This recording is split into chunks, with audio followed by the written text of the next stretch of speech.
مسؤول لا يكفي. انا مدير جديد، انا غادي نتكلم بالضبط عن جهد المفاوضات. يمكن الناس اللي راه جاي دابا حساب بالنسبه للقياده زميلاتنا خلينا ناخذوها. خلي التليفون ديالك. لا بغينا حنا بغينا حل اليوم، ما بغيناش حتى نهار الجمعه. حنا علينا 15 يوم وكنشرو.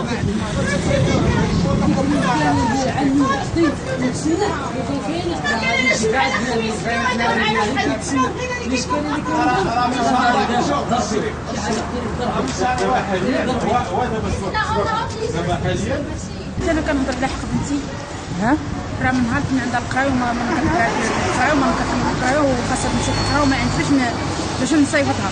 دابا كنطلب منهم يعطيوني الكيت باش البنت تقرا، وانا سيمانه غادي جايه وما كنخدمش. شحال من خطره دفعتوا؟ امتى دابا راه قالوا لها اخر لا جات شهر جوج. ملي بغات تمشي في الشهر قالوا سير حتى ترجعي في هذا الشهر نعطوك. ما جينا قالوا لك ما بقاوش. فين مشاو الكيت ديال بنتي الاول؟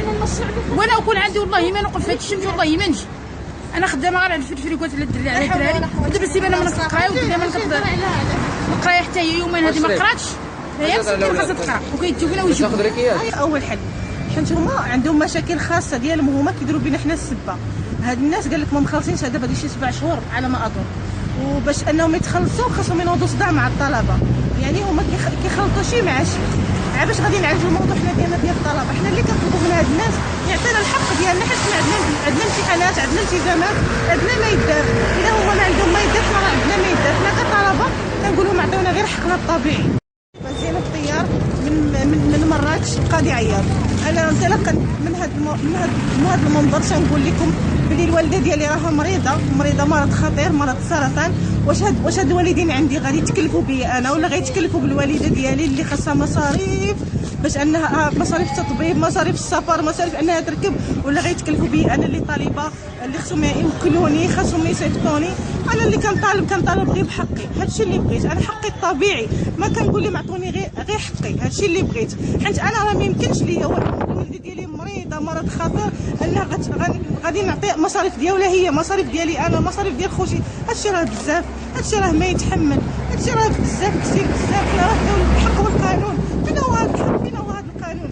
حنا بغينا غير حقنا، هادشي باش كنطالبوا. حنا راه عندنا حنا التزامات، راه عندنا حنا ظروف، راه لا اله الا الله. راه هادشي اللي غادي نقول لكم وكنطالبوا حقنا، هادشي اللي بغينا. غير ركيات باش نمشوا. شنو المشكل عندكم كاع باش المشكل عندنا ما بغا يعطينا ركياتنا، هذا هو المشكل. كنمشيو كيدونا سيروا الصباح سيروا بعدو، ما كيعطونا حتى حل. ما يدار من الساعه وانا واقفه هون غير شي مسؤول يعطينا شي حل. ما عطاونا حل. وحده واحد ما بغى يدير معنا حل. يديروا معنا حل. حنا طلبه عندنا مشاكل، وابسط حل هو بغينا ركياتنا، بغينا نسافروا. حنا مقبلين على اجتياز امتحانات وما عندنا حتى حق. حتى المسؤولين، حتى شي واحد ما بان في هذه الاداره حتى اليوم جاو كيفتحوا بيبانهم، وحتى واحد ما بغى يقول لنا حتى شي حل. كلشي كيتفادى علينا وكيكذب علينا، كيقول لنا سيروا غدا سيروا بعدو. حنا ناعيين يديروا معنا حل، وحنا ما يتموا لهم حتى يديروا معنا حل.